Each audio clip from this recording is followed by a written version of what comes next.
नमस्कार, आप देख रहे हैं मोदी मुल्क और मुसलमान, साथ में आपके शिखा ठाकुर।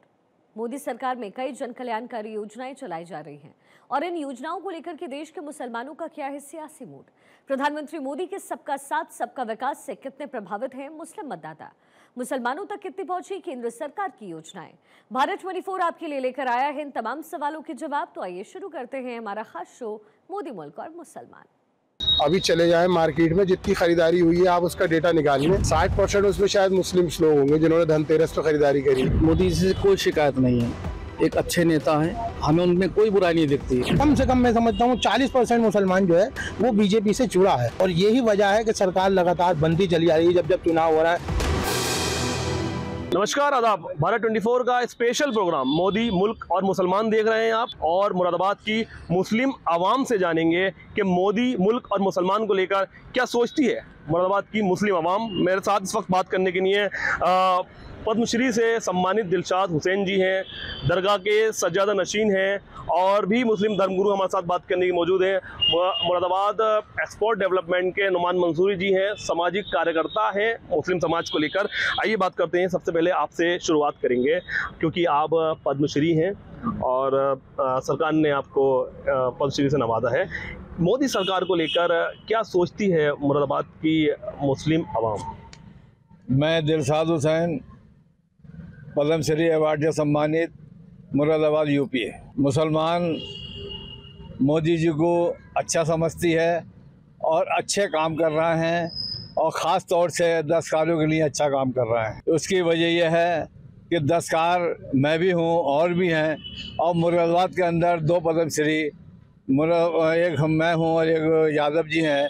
तो ये बहुत बड़ी बात है कि मतलब मैं पद्मश्री, और इस सरकार के अंदर मैं इसका बहुत सरकार का शुक्रिया अदा करता हूँ। दूसरी चीज़ एक और, कभी हमने सोचा भी नहीं था, आज तक हमारे बूढ़ी चले गए, हमारा आइटम मोदी जी जर्मन लेके गए और ख़ुद देकर आए, ये हमारे लिए बहुत बड़ी बात है। और इसके लिए हमारे पूरे मुरादाबाद के अंदर खुशी मनाई गई कि एक मुसलमान का मटका और मोदी जी खुद लेके गए, तो ये बहुत बड़ी बात है। तो इसलिए मोदी जी अच्छा देख रहे हैं और मुसलमानों को अच्छी तरीके से समझ रहे हैं, ये मैं उनका शुक्रिया। क्योंकि आप आर्टिज़न हैं, और आर्टिज़न हैं उसके बावजूद आपको वहाँ तक पहुँचाया गया, पद्मश्री तक मोदी सरकार ने पहुँचाया गया। कई तरह के भ्रम फैलाए जाते हैं, कहा जाता है कि डिवाइडेशन की पॉलिसी चल रही है और मोदी सरकार जो है वो मुस्लिम्स को लेकर नहीं सोच रही है। उस पर आप क्या कहेंगे? नहीं, ऐसा नहीं है। इसकी वजह यह है कि जिस वक्त में मोदी से मैंने मुलाकात की तो उनके चेहरे पे खुशी थी कि मैं एक मुसलमान से मिल लिया हूँ। ऐसा नहीं था कि उनके चेहरे पे कोई खुद मतलब कि उदासी सी हो। तो उस वक्त उन्होंने मुझे इस तरह से नवाजा कि मैं आपको शुक्रिया मतलब बता नहीं सकता कि जिस वक्त मैंने कहा आपका बहुत बहुत शुक्रिया, तो उन्होंने कहा फौरी आप दिलशाद हुसैन मुरादाबाद से, तो इसका मतलब कि हमारा नाम भी उनके जहन में है। मुरादाबाद का मुसलमान क्या सोचता है मोदी सरकार को लेकर आपके नज़रिए से? देखिए, मेरे नज़र में तो अच्छा सोचता है, और ख़ास तौर से दस्तकारों के लिए बहुत अच्छी स्कीमें हैं और दस्तकारों को वो समझ भी रहे हैं। मैं इसलिए ये बात कर रहा हूँ। क्या कहना चाहेंगे आप मोदी जी के लिए? मोदी जी के लिए मैं कहना चाहूँगा कि अच्छा मुसलमान सब बर्ताव है और ऐसे ही रहे, तो उम्मीद है कि आगे भी हम आगे बढ़ेंगे, और अभी हमें पद्मश्री के अलावा पद्म भूषण भी मिलेगा, भारत रत्न भी मिलेगा, ये हम उम्मीद रखते हैं मोदी जी से। अच्छा नुमान जी, क्योंकि आप एक्सपोर्टर्स से जुड़े हैं, मुरादाबाद डेवलपमेंट एक्सपोर्टर्स की जो एसोसिएशन है, आर्टिजन की एसोसिएशन है, आप उससे जुड़े हुए हैं। एक्सपोर्टर्स के बारे में आप बेहतर जानते हैं, कारोबार के बारे में आप बेहतर जानते हैं। क्या स्थिति चल रही है इस वक्त कारोबार को लेकर, और एक्सपोर्टर्स क्या सोचता है, क्या उम्मीदें रखता है मोदी सरकार से? देखिए, पूरे एक वर्ल्ड वाइज इस वक्त मद्दा है और पूरी मंदी जो है गुजरी है। अब दिवाली को लेके थोड़ा सा लोगों का कारोबार खुला है। पिछले 1 महीने में लोगों की चमक आई है, लोगों के पास जो स्टॉक था वो ख़त्म हुआ है, वरना ये मंदी जो है पूरे देश में क्या पूरे विश्व में चल रही है इस टाइम। मोदी सरकार योजनाएं भी लेकर आई है एक्सपोर्टर्स के लिए, कारोबार के लिए। कारोबार को लेकर क्या स्थिति है इस वक्त, और मोदी सरकार ने क्या इसके लिए बढ़ोतरी के लिए क्या काम किया है? देखिए, एक तो आपके सामने अभी पद्मश्री साहब हमारे दिलशाद हुसैन साहब आपके सामने जिंदा सबूत खड़े कि हमारी पहली बार हमारे किसी आर्टिजन साथी को पद्मश्री से सम्मान मिला, तो ये एक बड़ा इनिशिएटिव है और इस इंडस्ट्री को पहली बार मिला है, तो ये तो उनका शुक्रिया है, पूरी इंडस्ट्री के लिए उनका काम है। हमारे आपस में हिंदू मुस्लिम सिख ईसाई आपस में सब एक होकर त्योहार बनाते हैं, सब एक साथ रहते हैं। आप अभी चले जाएं मार्केट में, जितनी खरीदारी हुई है आप उसका डेटा निकाल लें, 60% उसमें शायद मुस्लिम्स लोग होंगे जिन्होंने धनतेरस पे खरीदारी करी है। आप देखें रास्ते में जितने शोरूम्स थे स्कूटरों के, उसमें मुस्लिम महिलाओं की लाइन लगी हुई थी। तो ऐसा कहीं प्रतीत नहीं होता कि इस देश में कहीं कुछ अलग है। सब लोग मिलजुल कर अपने त्योहारों को सेलिब्रेट कर रहे हैं। चंद नेताओं की वजह से देश को जो है वो कहीं ना कहीं इस माहौल को बिगाड़ने की कोशिश की जाती है। बिल्कुल सही बात है। अच्छा, मेरे साथ इसी जो इन्होंने अभी बात कही है उस पर बात करेंगे, क्योंकि आप मुस्लिम धर्मगुरु हैं और दरगाह के सज्जदनशीन हैं। नईम चिश्ती आपका नाम है। चिश्ती साहब, क्या इस बात से आप इत्तेफाक रखते हैं अभी नुमान मंसूरी साहब ने जो बात कही है? अब देखिए, हम लोग दरबारों से वाबस्ता हैं। हमारे यहाँ हिंदू मुस्लिम सिख ईसाई सभी धर्मों को लोग आते हैं और हम सबको एक नज़र से देखते हैं, दूसरी नज़र से हम लोग कभी नहीं देखते, क्योंकि हमें ये सिखाया गया हमारे बुज़ुर्गों से। और दरबारों में आने वाले लोगों के लिए देखना भी एक नज़र से चाहिए। हमारा सिर्फ कहना इतना है कि हमें मोदी जी से कोई शिकायत नहीं है, एक अच्छे नेता हैं, हमें उनमें कोई बुराई नहीं दिखती। देखिए, मैंने कहा ना कि हम दरगाहों के लोग हैं, हम तो दरगाह की बात करेंगे पहले। तो उसमें ऐसा नहीं है कि मोदी जी से मुसलमान जुड़ा हुआ नहीं है, मुसलमान जुड़ा हुआ है। और देखिए, सबसे बड़ी मिसाल हमारे बराबर में खड़ी है, दिलशाद साहब को देखिए, इनको अवार्ड से नवाजा गया है। तो उसमें भाई के खड़े हैं कि ये भी बीजेपी से हैं, आरएसएस से है, मुसलमान जुड़ा हुआ है। हमारी ज़ाती उनसे ना तो कोई तकलीफ़ है और ना ही उनसे हमें कोई तकलीफ पहुंची है, ना कोई पहुंचेगी। मुस्लिम्स को लेकर कई तरह की योजनाएं भी आई। शिक्षा को लेकर कैसा काम किया गया, सुरक्षा को लेकर कैसा काम किया गया, हेल्थ को लेकर क्या काम किया गया? नहीं, खैर ये काम तो खैर अच्छे हो रहे हैं, सुरक्षा भी है और क्राइम भी कम है, ऐसी बात नहीं है। ध्यान भी दिया जा रहा है, विकास भी हो रहा है, जो बात सही है बिल्कुल। शिक्षा को लेकर शिक्षा भी अच्छी है, काम चल रहा है, ऐसी बात नहीं है। देखिए, हमारा सवाल है मोदी मुल्क और मुसलमान। मोदी सरकार को लेकर हमें मोदी से कोई शिकायत नहीं है, हमें उनसे कोई शिकायत नहीं, बिल्कुल। लेकिन बता रहा हूँ ना, हम दरबार के आदमी हैं, हमारे यहाँ तो सबक ये दिया जाता है कि हमें सबको एक कैसे करना है, एक जगह में सबको कैसे बिठाना। हमारी सोच तो ये साहब कि हिंदू भाई के घर में कोई प्रोग्राम है तो जाकर हम उनके प्लेट में खाना खाए, हमारे यहाँ कोई प्रोग्राम हो तो हमारा हिंदू भाई हमारा आके प्लेट में खाना खाए। हमारी सोच तो ये है और हमेशा कायम रहे। ये बहुत अच्छा खूबसूरत मुल्क है हमारा, रहने वाले सब बहुत खूबसूरत हैं, बहुत अच्छी सोच के हैं। जहाँ तक आपका सवाल है कि मोदी जी का ताल्लुक है, तो मोदी जी अच्छे इंसान है, इसमें कोई दो राय वाली बात नहीं है। और मगर जहाँ तक जैसे कि हमारे सरपरस्त आली जनाब नईम चिश्ती साहब ने कहा कि हम दरगाहों से जुड़े हुए लोग हैं और दरगाहों पर जब लंगर होता है, दरगाहों पर जब चादरें पेश होती हैं, दरगाहों पर जब मन्नतें मांगी जाती हैं, तो वहाँ पर ये नहीं देखा जाता कि कौन हिंदू है कौन मुसलमान है, और सबकी मुरादें पूरी होती हैं।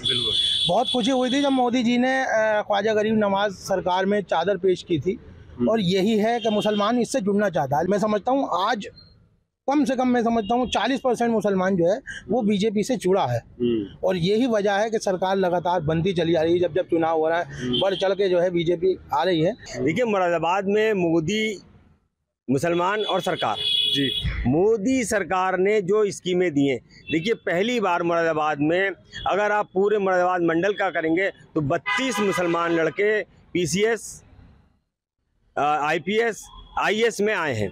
ये 2014 से 2024 तक का आंकड़ा है। तो मुसलमान को कहीं ना कहीं अब और नीचे आइए, अगर आप सर्वे करेंगे तो मेडिकल में और जो भर्ती हुई है पुलिस में पिछले 10 साल में, उसमें मुसलमान काफ़ी लड़के आए हैं। और आप पता करेंगे गलशहीद के 2 सगे भाई ऐसे मतलब SI में हैं, और बहुत लोग हैं, क्योंकि हमें तो आंकड़े रखने पड़ते हैं ना, क्योंकि हमें आप जैसे लोगों से के सवाल भी देने हैं कि मुसलमान हो। तीसरी सबसे बड़ी बात है, 2014 से मुरादाबाद में 3 बड़ी स्कीम आई। एक ट्रेन चली है, लोग बाग कहते हैं खतों से ट्रेन चलती, खतों से ट्रेनें नहीं चलती हैं। एक ट्रेन चली, एक यूनिवर्सिटी आई जिसमें सभी बच्चे पढ़ेंगे। शिक्षा पे भी काम हुआ। एक एयरपोर्ट खुला जो हमारे अभी भाई ने कहा कि एक्सपोर्ट पे बढ़ावा पाएगा। ये तो 3 बड़ी स्कीमें थी जो सिर्फ मुरादाबाद के बारे में मैं आपको बता रहा हूँ। और इसके नीचे आएंगे तो मुरादाबाद एक स्मार्ट सिटी बना है, जिसमें जैसे कि हम यहाँ कहते हैं कि मुसलमान 60% मुस्लिम आबादी का है, मुस्लिम एक्सपोर्टर हैं, कारखानेदार, तो पहचान तो उनकी बड़ी। जब उनके कोई मिलने वाले आता तो स्मार्ट सिटी देख के स्टेशन से ही पता चलता है कि यार ये शहर जो है वो सही है। अब बात आती है रोजगार की। मैं नहीं समझता कि रोजगार में कहीं कोई कमी आई हो। ये एक आम बात हो गई है कि रोजगार की है। क्या हमारे शहर में किसी ने कोई खुदकशी करी? नहीं करी, नहीं है तो कहाँ परेशान है। आज परचेजिंग में देखिए आप, मुसलमान माशाल्लाह हमारी बुरखे की लाइन लगी हुई रहती है। जितनी हमारी हिंदू सनातन बहनें उतनी हमारी इस्लाम की बहनें। तो ऐसा तो ये सब एक सियासी हथकंडा है, लेकिन मुसलमान बहुत खुश है। और मैं भारतीय जनता पार्टी में पिछले 44 साल से हूँ और पिछले 26 साल से मैं संघ में हूँ। संघ का एक मुसलमानों में काम करता है विंग है मुस्लिम राष्ट्रीय मंच में, उसका राष्ट्रीय संयोजक हूँ और मदरसा और छात्र प्रकोष्ठ देखता हूँ। इसके जो मार्गदर्शक हैं वो गुरुवार इंद्रेश कुमार हैं, जो संघ के एक बड़े प्रचारक हैं और कार्यकारिणी सदस्य हैं। फिर भी आरोप लगता है मोदी सरकार पे कि कहीं ना कहीं भेदभाव करती है। नहीं, भेदभाव कहीं कहाँ करती है आप मुझे बताएं। मैंने अभी आपको सर्विसों में बताया, कोई भी है, मैं आपको एड्रेस दे सकता हूँ उन लोगों के। हमारे बिजनौर तो नंबर 1 है, हमारा मुरादाबाद तो बहुत पीछे है, लेकिन बिजनौर के हमारे जो मुस्लिम बच्चे हैं वो IAS IPS में बहुत तेजी से आए कि खानदान के 3-3 4-4 आए हैं, आज भी हैं। अभी जो योगी जी आए थे, उन्होंने DSP की जो ये पासिंग परेड करी थी, उसमें हमारे 4 मुसलमान हैं, ये अपने ही जनपद के। तो भाई साहब भेदभाव तो कहीं नहीं है, लेकिन जब आदमी अप्लाई करेगा, देखिए 4 आए, अप्लाई कितने करा था आप मुझसे ये पूछें। अप्लाई किया था 8 लोगों ने, कितनों ने किया था। हम 5% से ज्यादा इंटर से ऊपर नहीं पढ़ पड़ते। मुसलमानों की पढ़ाई की जो रेशो है बहुत घट गया है। तो एक बहुत बेहतर बात कही है इन्होंने कि जो मुस्लिम्स का एजुकेशन का जो रेशो है वो कम है, उसके बाद बात की जाती है कि नौकरी नहीं लग रही। क्या कहेंगे इस पर? और जितना रेशो था उसको नौकरियां दी गई हैं, इनका भी कहना है। देखिए, नौकरी तो जब मिलेगी जब हम लोग मेहनत करेंगे। जब हमारे वालिदैन ध्यान नहीं देंगे और हमारा इस पे जोर नहीं होगा तो जितना भी हैसियत के हिसाब होगी उस हैसियत के हिसाब से काम मिलेगा। इसमें तो दोष गवर्नमेंट को नहीं देना चाहिए ना।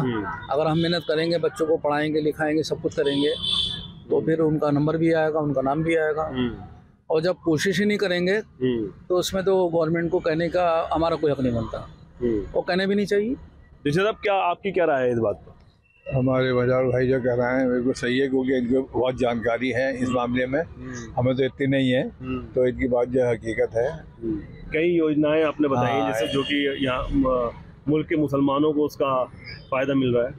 हाँ, मिल लिया। जैसे कि तुम्हारे विश्वकर्मा सम्मान है, उसका भी मिल लिया, उसमें कोई भेदभाव नहीं है। जो सब तरह के लोग कर रहे हैं उसके अंदर, और जहाँ वो जाते हैं ट्रेनिंग लेने वहाँ भी कोई भेदभाव नहीं है।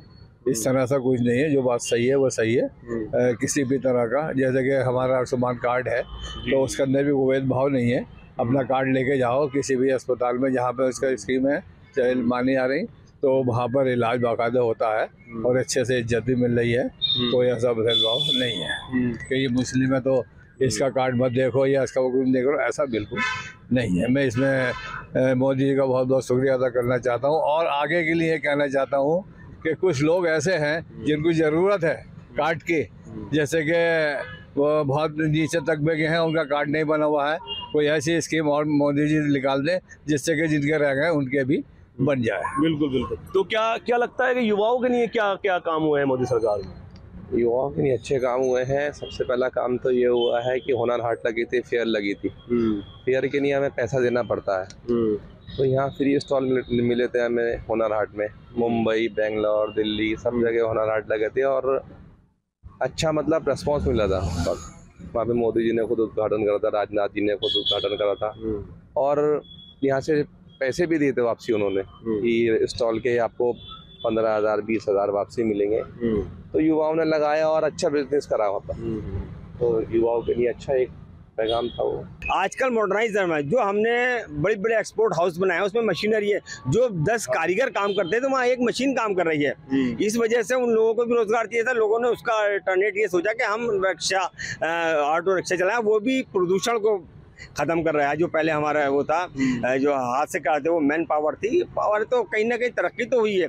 वो अगर पहले अपने जिस्म की ताकत से दिन भर में 500 रुपये कमाता था, तो आज वो बैटरी की ताकत से 1000 रुपये कमा रहा है। तो रोज़गार तो मिला है हर एक में।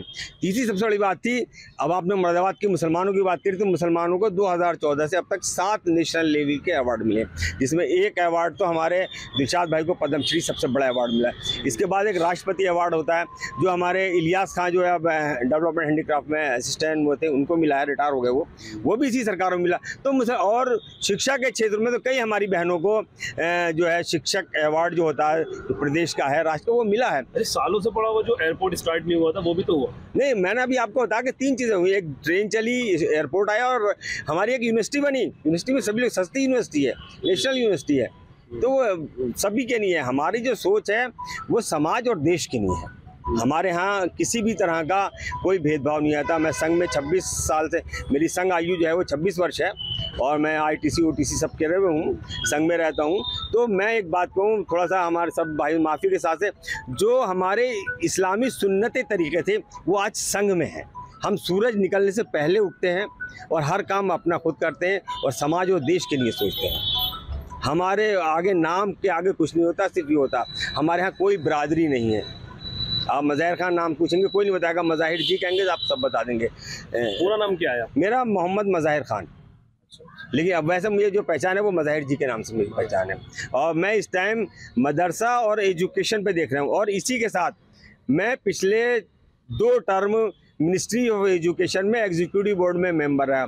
भाई मैंने जाके सबसे पहले वहाँ का बोर्ड चेक किया कि मुझसे पहले और कितने मुसलमान हैं, तो अफसोस हुआ कि मुझसे पहले जो सरकारें थी वो मुस्लिम परस्त थी, लेकिन किसी मुसलमान को उन्होंने एजुकेशन में एग्जीक्यूटिव बोर्ड में नहीं बनाया था।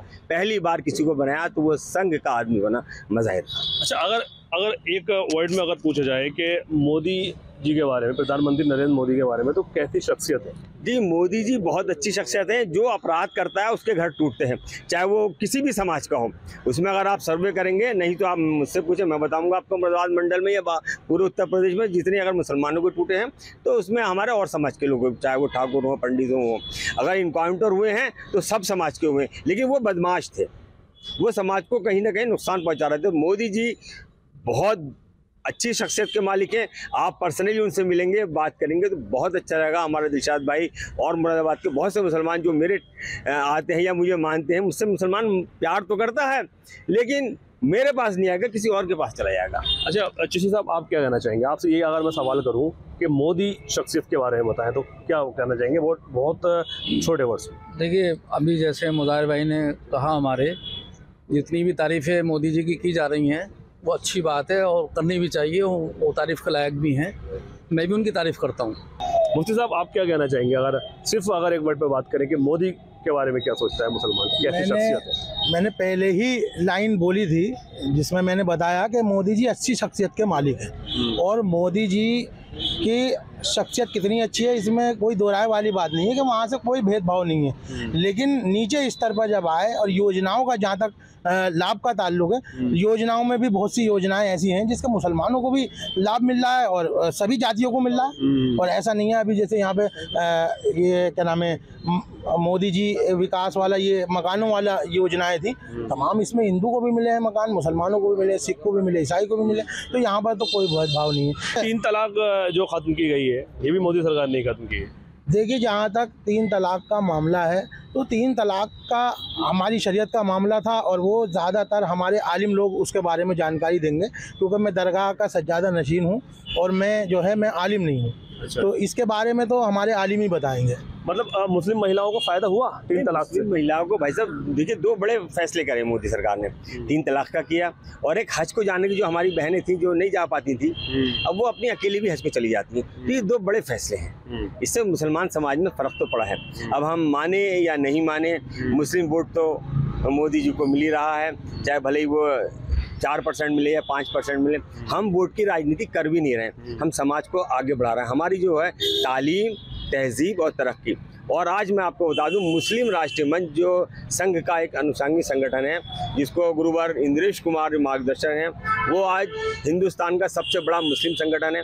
हमारे पास 5.5 लाख मुस्लिम उसके कार्यकर्ता हैं और 312 ज़िलों में हम स्टेबल हैं इस टाइम हिंदुस्तान के 22 स्टेट्स में और कैपिटल सैनिटरी में है। तो और उसका लीडर कौन है ये देखें आप, उसका लीडर जो पिछले 24 साल से चला रहा है वो इंद्रेश कुमार, जो संघ का एक बड़ा हुआ है। आज तक कभी आप मुस्लिम जुड़ा नहीं, मुस्लिम बहुत बड़े काम किए हमने। हमारा नारा है तालीम, तहजीब और तरक्की। आधी रोटी खाएंगे, बच्चों को पढ़ाएंगे, ये हमने कहा है। आज मुसलमान हर हमारा जो बड़े बड़े दरगाह हैं, बड़े बड़े हमारे उलमा हैं, वो कहते हैं बच्चों को पढ़ाओ। भाई 60 साल से तुमने क्यों नहीं इस काम को, नहीं कोई डिग्री कॉलेज नहीं खोला, कोई इंटर कॉलेज नहीं खोला। एक संस्था 2023 में बनी थी, एक संस्था 2025 में बनी थी। 2025 में जो बनी थी उसकी लाखों स्कूल हैं, 2023 में जो बनी थी उनके मेरे ख्याल से पोरों पे भी स्कूल नहीं है। तो ये तो हमारी है, जिसके मैं किसी को दोष नहीं देता। इसमें हमारे बड़े लीडर भी दोषी हैं और हमारा मुस्लिम समाज भी है। आज मुरादाबाद का आप सर्वे करेंगे तो जितनी दुकानें खाने की खुली हैं मुसलमानों की, हर मोहल्ले को खाने का एक हब बना दिया गया। क्या किसी में कोई मुस्लिम कोई लाइब्रेरी है जहाँ वो पढ़ सके कि हमारी दुनिया में क्या हो रहा है, हमारे शहर में क्या हो रहा है? कोई स्कूल खुला है? अच्छा, अगर हमारे सनातन भाई मतलब मुझे माफ़ करना कहना चाहिए गोकुलदास, प्रताप सिंह और ये सब स्कूल नहीं खोलते, हमारी बच्ची कहाँ जाती? तो इस चीज़ को सोचने की ज़रूरत है, ना कि होटल खुलवाने की। कि हमारे बड़े बड़े उलमा, हमारे सांसद हैं, जाके होटलों का फीसा काट रहे हैं। ये भी तो कहते हैं कि भैया एक आध स्कूल खोल दो, लाइब्रेरी खोल दो। शिक्षा पे ध्यान नहीं दिया मुसलमानों ने, कहना इनका ये है, शिक्षा पे ध्यान नहीं दिया। ये तो खैर है, लेकिन अब ध्यान है जो पहले के मुकाबले पे। अब हर क्या नाम है कारीगर भी है तो अपने बच्चों को भेज दिया है, उसका एक जहन बना हुआ है कि मुझे अपने बच्चों को पढ़ाना है। महिला सुरक्षा को लेकर क्या कहेंगे? 3 तलाक खत्म की, अब महिलाएं क्या लगता है कि संतुष्ट हैं सरकार में? हाँ, महिला खुश हैं, कोई ऐसा नहीं, खुश है, कोई बुरा नहीं कहता कि ऐसा वो मोदी ने अच्छा नहीं करा, वो नहीं करा, सही है। बहुत बहुत शुक्रिया आप सबका बात करने के लिए। तो ये थे मेरे साथ मुरादाबाद के लोग और मुरादाबाद के सम्मानित लोग थे मेरे, जिनका मोदी सरकार के बारे में सबने अपनी राय रखी। मुरादाबाद से भारत 24।